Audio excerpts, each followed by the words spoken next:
په مسجد کې اذان وسو د لمانځه وخت پوره سو خو لیکن څوک مسجد ته نه رالی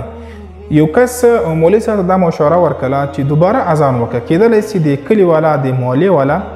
اذان نه یې اورېدلی نو څه وخت چې مولوي صاحب دویم واره اذان وکړي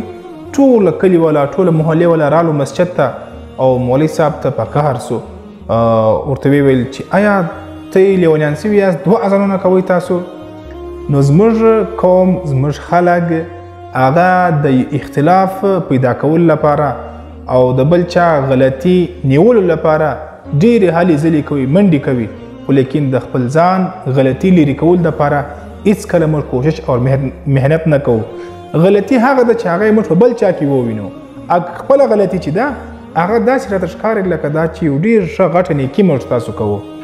فذکروني اذکرکم الله فرمایي د الله قانون دا دی چې تاسو ما یاد کوئ زه به تاسو یادوم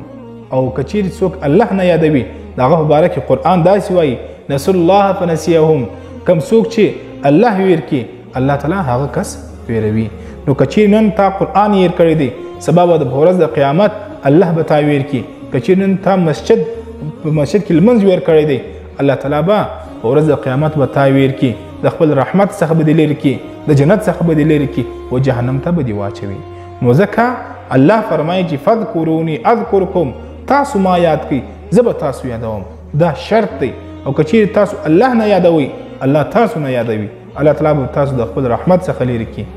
دا ویډیو د ثواب په خاطر باندې مخته در سره شیر